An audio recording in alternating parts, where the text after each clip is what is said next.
Salutations human beings, my name is Jaden. Before I get into the video is fairly long. I'm gonna do timestamps in the description. Check the bottom of the video. Yeah, I just really wanted to talk about being depressed. I don't feel like I've been completely honest. I try and portray like a very positive personality. I made an entire video about how to stay positive. Not that great of a video. But the reality of the situation is I really struggle to not be negative. Now, some preliminary disclaimers to get out of the way. This video is not a cry for help, and furthermore, this video is not reflective of anyone else's experience. This video is not supposed to be motivational. This video is literally just a in-depth look at the way that I view my own mind and the way that I view several different concepts that have led me to, poor decision making and just feeling really unwell over a long period of time. It's not a guide by any means, it's just my experience. So if you are somebody who has dealt with trauma or loss or any significant depressive state, I don't know if this video is necessarily for you. I can tell you for sure that I don't know everything. I'm going to be talking about suicide. I'm going to be talking about suicidal thoughts, and these are very touchy topics. I get that.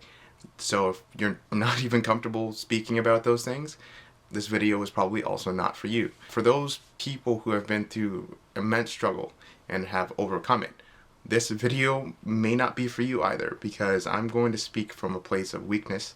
I'm going to speak from a place of vulnerability. I'm not going to speak from a place of strength. I'm not going to act like I've conquered everything. I can't do that because that's not real to me. I haven't overcome all of my issues. And if you're somebody who's felt like you've overcome that mountain that was depression or that was whatever your issue was, it can be hard to listen to somebody speak from that place of helplessness, of weakness, of uncertainty, because you might see yourself and you might be like, man, like I don't understand why he thinks that, like I've been through this or been through something similar and I've overcome it, right?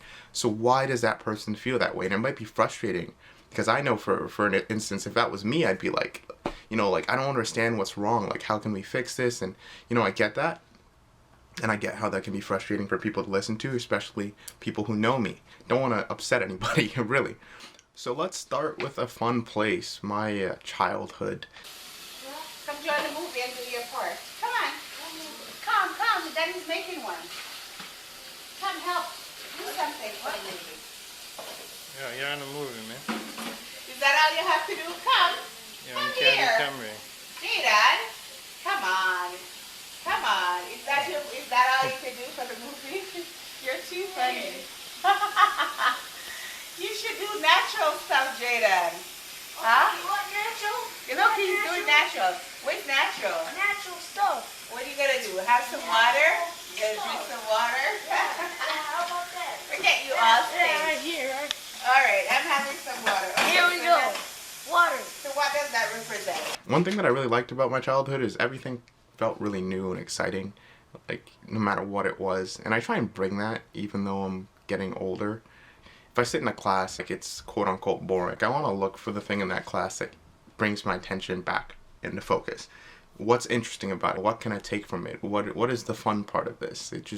I just try and look at as many different angles as possible, and that creativity of your mind. Maybe when I go to class, I really actually don't like a class, and it's very hard for me to find a reason to pay 100% attention.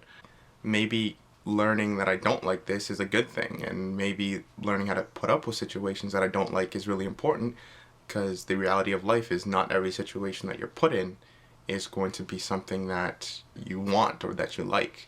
But when I turned 16, a lot of that changed, and a lot of my mind became very stagnant. I didn't have that capability to think in tough situations and look at the more positive aspect or the growth aspect of a negative situation. Childhood and adulthood carry different responsibilities. With more responsibilities, there's an increase in stress and overall a more difficult time to perceive the world as positive rather than negative. My ability to stay positive is what I'm trying to get at. I think there's something we could characterize as positive and negative states of mind, in which what you say can have two different meanings. You could say the words, "I'm alone," and you could have a positive perception of your life, and you could say the words I'm alone and have a negative perception of your life. For example, if I say I am alone, yet in my head I'm thinking I am alone, therefore I am powerful, I'm focused, I have something that I'm working towards, that's a good thing. But if I say the words I'm alone, yet then I feel negativity, anger, loneliness, those are things that I think we would try and stay away from. So when I was 16, think I think I began to characterize what I thought was depression at that time. I was completely withdrawn from everybody that I knew. I do remember just coming home and just crying, upset at my life and just not happy. Some days I would just get up and just feel like absolute trash. Like, I don't even know what's going on. I just woke up in the morning and for some reason I'm really upset and moody. I don't know why. I just would wake up and just hate absolutely everything and just walk around moody and brooding. I just sit down in my bed, stare at the ceiling and just like literally do nothing. I was just lost. I thought I was stupid because why am I upset when nothing happened? That's what it really felt like. And then if somebody asks you what's going on, you don't even know what to tell them because you're like, ugh.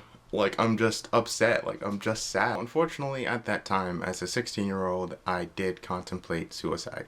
I would wake up every single day wondering what kind of ways could I take my own life, and it was not something that I wanted to talk about. I was just like, is this normal? Like, this is normal, right? Like, waking up every day and just wondering how to end yourself, like, this is a normal thing. So, one thing that your mind will try and do in those situations is make you feel kind of like a coward. Oh, you can't even do this right. You can't even take your own life. Like, you're a coward, man. When I would imagine myself dying, I would ask myself questions like, would I be missed? Would anyone care if I died?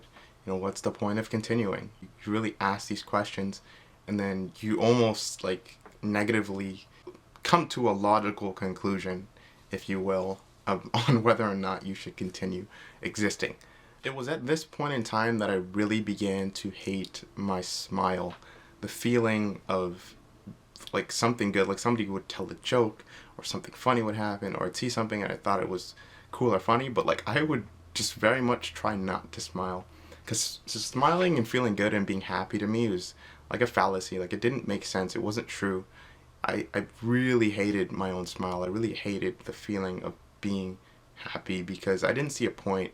Every time that I had a feeling that was good or something would go right, it almost felt like right after something immediately would go wrong and something would pull me down. No good feeling was actually a good feeling. It was temporary. What was the point of trying to maintain that state of being? Like, it's not real for me. It's real for other people, but I can't maintain that. When I try anything, I was just going to fail at it, so why keep trying? I wasn't good enough for anybody or any of my friends, so it'd be better if I just stayed alone. You know, maybe if I would just stop screwing things up, maybe I could be happier. It felt like every single day was the same, in which, you know, I didn't know if I was going to be more positive or less positive. It felt like it was going to be a surprise. It felt like I wasn't in control of my emotional state. What did I do about it? Because I feel like there's a bit of a misconception with a lot of people who deal with similar emotions, similar feelings, situations, that they just don't do anything and that they're just lazy and that they just don't want to change or something like that. I personally believe that people in those situations do try. That's what I like to believe. I definitely did try. So when I was 16, I told myself, okay, you're having this issue. You need to find a way to not be like this because it's not looking so hot. So I went and I found people who I trusted very much, like the people I trusted the most. It did not go well at all, and it very much put me off of talking to other people. So upon meeting a psychologist, I decided to tell them everything that I could, and it was a nice stress relief. They were really nice, and I felt like they were very knowledgeable. But I told myself, you know what, like, do I really need someone to tell me how I'm supposed to feel, how I'm supposed to deal with these issues? I still had it inside myself that I need to be independent. I need to figure out how to do this by myself. I decided to leave, and by no means am I advocating for that, because shortly after I had a very negative experience. Shortly afterwards, the psychologist told me that I needed to take a break. I needed to schedule time for myself, and I didn't really want to listen. The psychologist would say things like, you need to take more breaks. And for me, being a person who wants to continuously work, it didn't really mesh up right. It didn't make sense to me. It was weird that all of a sudden I had to limit myself in order to stay calm and in order to stay stable. That's how it felt. I wanted to point out that there's a huge stigma with psychologists and seeing somebody for help. A lot of families don't really support the idea because they take it upon themselves to think, what did we do wrong? What is so wrong with us? You have us to talk to, but sometimes it's just not realistic for you to talk to people, especially if they're the ones who cause some of the issues that you'd like to talk about. When I did see a psychologist, there were some small benefits. There were some things that I listened to that I still think about today, that I kind of employ. I do see the value in it, and I do think that if you are in a extremely terrible state, it's worth a shot. It's worth checking out. And I wouldn't even say just see one, maybe see multiple. See if maybe the psychologist that you had was not the right fit. I'm not going to act like there's some super secret club of being depressed. It's probably very common, and you know, it is probably very normal. But you never really know how serious it is when somebody's actually begging you for help. And I never would have been able to think the way that I do now if not for those experiences. So I'm really grateful that things did happen the way they did. When you have control of your own mind and your own thoughts and your own perspective, the world is literally yours. Like, you can get whatever you want, you can have whatever you want. And this became the fundamental, and still is really the fundamental of the way that I think today. So in my most recent semester, I actually had my grades drop significantly. Kind of just felt like my mind was crippled, but it was more like I was crippling my own mind. You know, I was causing a lot of my own issues. That's undeniable. But at that time, I decided to record some audio. Maybe someday I'll look back on this. And I really wanted to just speak to myself and kind of figure out what my mental state was like at that time. The audio I'm referring to, I'm going to link in the description so you guys can listen to it if you want. I got really interested in the way that other people think and whether or not it was just me dealing with similar thought processes like these. And I've talked to people, and one thing that I hear a lot is I don't feel like I've learned anything. One thing that makes a lot of people not want to get back up is this idea that you're not learning from your past mistakes. You've already done this so many times. You've already been in a negative state or you've been down before like this because of something that maybe you did or someone else did, whatever it is, you've been there. You wonder why you're there again. Didn't you already maybe figure out a solution to this issue? Why does this keep happening over and over? Why am I going to try and be positive and change my outlook if I haven't learned anything from the situation? Hello, quick little update. It's been about 4 months since that last recording. We're just going to pick up where we left off. So I wanted to get into isolation as a topic. I wanted to bring up the question, why be isolated in the first place? Being isolated was an easy way for me to not talk to people, not express myself about anything. But during my time being alone, I wanted to figure out how much stronger could I become. Like I said, being independent was important to me. What I started to do was look at a lot of philosophical readings. I had this one class that really changed my perspective. There was this one reading, it was called Allegory of the Cave. I came across the concept of a blank slate, or tabula rasa. What tabula rasa meant to me was that I as a person was a blank slate, and I began to ponder a lot of philosophical questions. So who am I without hair? Who am I without games? Who am I without TV? Who am I without media? And this was important because if I wanted to be independent, I needed to learn how to exist without social interaction, at least from my perspective. Since this concept of a blank slate and the philosophical way I was going about it was very difficult, I found myself in a lot of issues. If you can imagine, I kept asking the question. I'd eat something sweet and I'd be like, do I really need sweet food? Do I really need it? And I'd keep questioning it. And then I'd be like, you know what? No sweet food anymore, which is hard for me. I love sweet things. Then I started to ask myself, what is inner strength?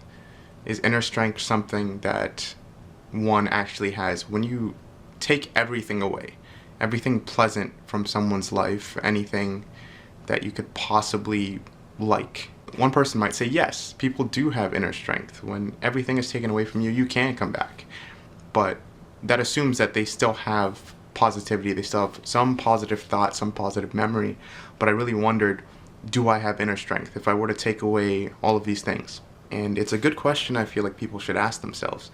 How exactly do you continue moving on knowing that there will be no support?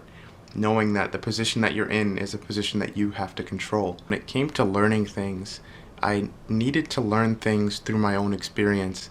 I like the idea of sharing and working together, and you can definitely move faster with a group of people, but I really did wonder, okay, we're all working together and we're all covering each other's weaknesses, but if my goal is truly to be as independent as possible, really to just get away from people, if I see a group of people studying, then rather than study with them, I will study by myself because I have the confidence to say, okay, I can learn this all by myself. And at the end of the day, I'm not graduating with a group of people, I'm graduating by myself. But then again, after all, we do live in a society and people do work together, people do collaborate with each other.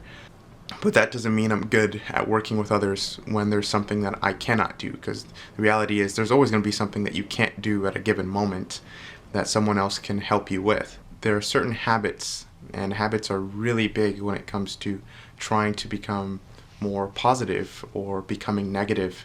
And what I talked about earlier about positive and negative states of the mind, if I view everything positively, do my habits really matter or not? For example, two people could eat a carrot cake. They could be the same weight, they could look identical. But based on their perspective, one of them might think, oh, I hate myself, I hate this, that I'm eating this carrot cake, or whatever it is, and they have a negative perception of that habit, of that coping strategy. And the other person might look at it as, wow, I'm just treating myself as some carrot cake, I feel great. One of the worst things that can happen to people when it comes to mental coping and mental coping strategies is just having them not work. You pick up something like cold showers, and you take cold showers for an entire week, and during that week you have the best week you've ever had. And you're thinking, wow, cold showers are amazing, they are beneficial for me, I can't wait to do this again the next week. But then for some reason, during the next week, you just have an off day, or maybe you have an off week, even though you're doing cold showers, and you might be thinking, like, wait a second, I'm doing this habit that was making me positive, but now it's not working anymore. I guess it just doesn't work. And that's why your perspective of things matters so much. You got to be able to tell yourself that, yes, this didn't work, but maybe I can find something else. Maybe I can wait until tomorrow. Maybe tomorrow is going to be a better day than today. You can still think positively about your situation. Furthermore, not only will habits just not work sometimes, you also run into the situation of you can't cope in the same way that you do all of the time. You've got to learn to cope with different situations in different ways.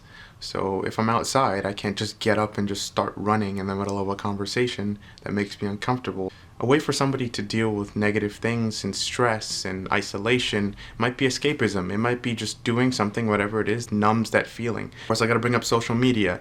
And I'm not going to tell you that social media is the worst crazy escapism thing, because I feel like on some level, no matter what you do or whether or not you use social media, there's some form of escapism that you do partake in and you don't even know it.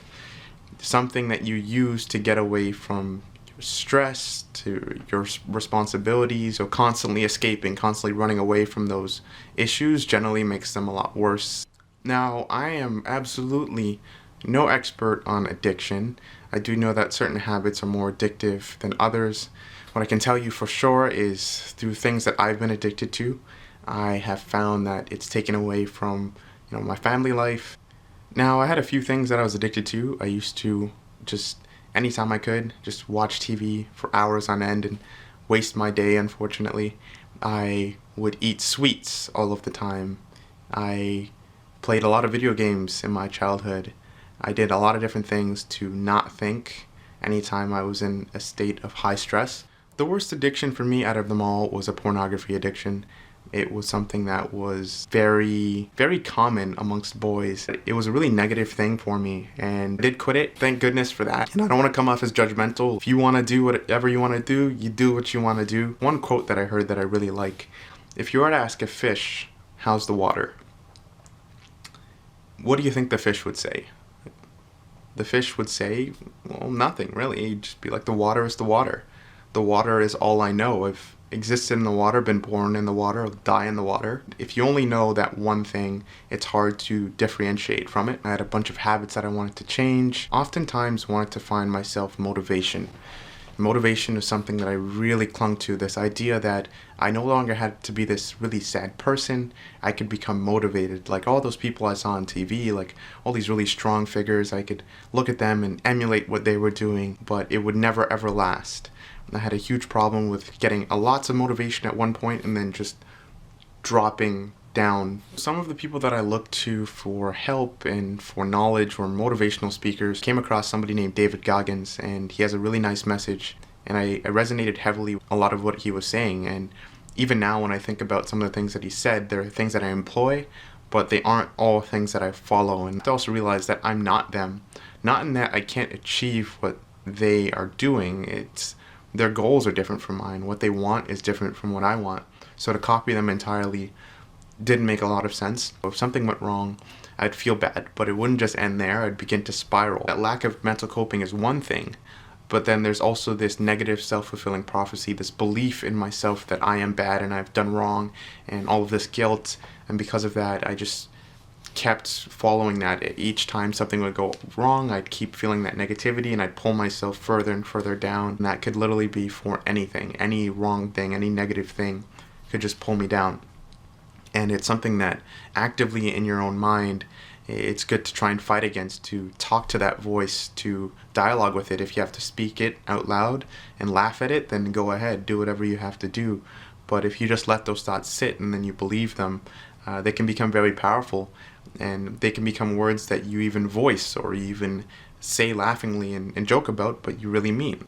After spiraling down out of control, I would find that all I really wanted to do was get back to where I was. I wanted to become positive again. I wanted to feel good again. So I would do whatever I could, and I would look for those instant gratifying things that I could just hold on to and think that I was doing real repair. Sometimes you have to look at what caused the issue in the first place. What was it that caused that problem? Address it and try and plan it for next time. This is when I hear a lot of people talk about overthinking. Oh, don't think about it too much. You're overthinking it. All you gotta do is you gotta get back up and keep going. And in some ways, yeah, you do have to get back up and keep going. But understanding how you got there is really important. I would not discredit that. I would not tell people that they're overthinking. There's something inside them that they feel that is real to them, that is negative. So by all means, if you have to think about it and break it down, take some time. Take some time to write. Take some time to understand yourself. Talk to somebody about it. But I wouldn't characterize, thinking about these negative thoughts to be a negative thing inherently. I would say that letting that negativity pull you down is the bad part. To finally wrap up this very long video, I'm going to talk about 6 things that so far have helped me become even better than I was before, and I'm looking forward to learning more about myself and about other people, and hopefully these are useful for you guys. Everyone is different, but yeah, here are the 6 things. The first thing that I tried to do was improve my relationships. There was people in my life who I had held grudges against, that I was angry with, and I didn't know how to talk to.